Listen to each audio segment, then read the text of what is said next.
किती वेळा तरी गादा आली आता स्तुती करायची, किती स्तुती करायची, किती स्तुती करायची, किती आघळ पगळ स्तुती करायची, किती वर्णन करायचं.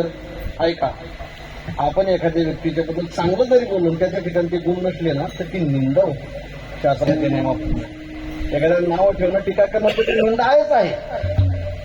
मग काय बोलतात, मामा येतो मागून घेतो. अहो ते दसलेलं प्रवचन किंवा कीर्तन तुमच्याकडे होतात का? आता व्हावे. कोणी बालिकांब असेल, माळकरी असेल, त्याच्याबद्दल त्यांना ईश्वर केलं असतं, तिथं ज्ञान व्हावं, चला काय हरकत नाही. पण ज्यांचा संप्रदायाचा काही संबंध नाही, कीर्तनाचा संबंध नाही, जे कधी कीर्तनाला आयुष्यात कीर्तन ऐकलं नसेल, प्रवचन नाही, कधी कथा नाही, कधी सत्तामध्ये अन्नदान नाही, कधी सत्ताला वर्गण नाही, कोणत्या मंदिराला वर्गण नाही, घडतं ना असं.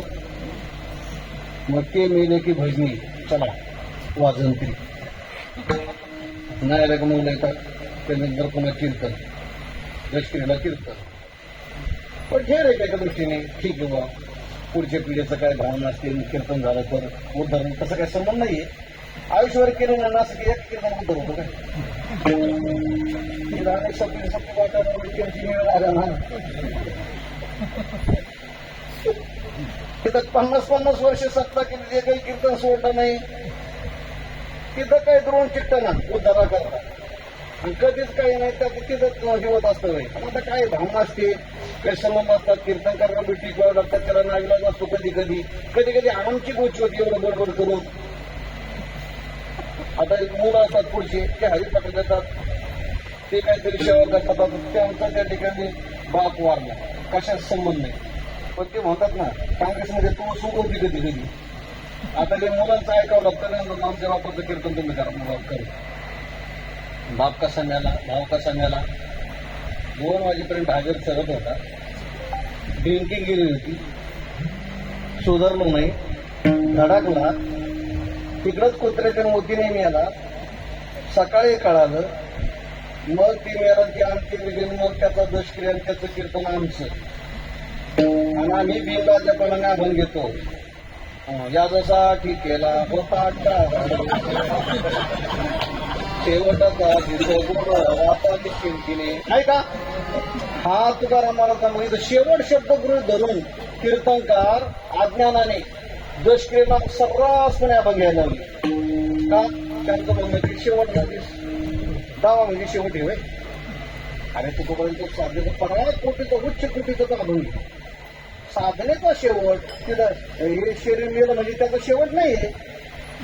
आता निश्चिंतीने पावलं विसवा, काय अर्थ आहे त्याचं? कुंडले धाव कृष्णाची आहे, नाममंगळाचे ते निगुणे, तुका म्हणे मुक्ती पर मिले नवरी. अरे ते धडकून मेला, एवढा पेरण एवढं खाल्लं होतं ते हलका खाऊन खाऊन मेलं, आणि तू म्हणतो आता तुका म्हणे मुक्ती पर मिले नवरी. आता तो तुझ्या कीर्तनात त्याचा उद्धार होईल का ते माहिती नाही, पण तू जर आशेच्या कीर्तन दाग्याला जर आपण घेतलं तर कीर्तन करणार करा जायची गोष्ट आहे. तो बाबांच्या शब्दाचा कुठं उपयोग करायचा का? कशा करता ज्ञानबारांच्या ओळख कुठं उपयोग करायचा काय त्याचा? ठीक आहे, करणार काय ना, और काय नाही, 4-2 हजाराचं दान दक्षिणे करतात, एवढी स्तुती करतात मंडळी. ठीक आहे ना, व्यवहार म्हणून उल्लेख करावा लागतो त्या व्यक्तीचा. व्यवहार जरी आवडत नसलं तरी ती करावं लागतं. किती पण व्यक्ती गेल्यावर ठीक आहे, आता दुःखाचा प्रसंग आहे तेवढा व्यक्तीचा उल्लेख करू, कोणाचा दृष्टी तर सांगावं लागेल. नाही सांगितलं तर काही बिघडत नाही, पण सांगावं लागलं व्यवहार धरून. कस्तुतीच करायची सगळी. आणि जो आवडतो सर्वांना, आणि तोच आवडतो देवाला, देवालाच कसा आवडला, आणि देवालाच कसा आवडला, कसं देवाला आवडला, देवाला आवडण्यासारखं काय होतं? म्हणून सांगतो मेल्यावर लय पोळ का, जो आवडतो सर्वांना, आणि देवाला पाहवलं नाही, आणि देवाने त्यांना आपल्या चरणाजवळ नेलं, देवाने त्याला आपल्या चरणाजवळ जागा द्यावी. हे बोलणं म्हणजे निंदा आहे. हे बोलणं म्हणजे निंदा आहे. हे बोलणं म्हणजे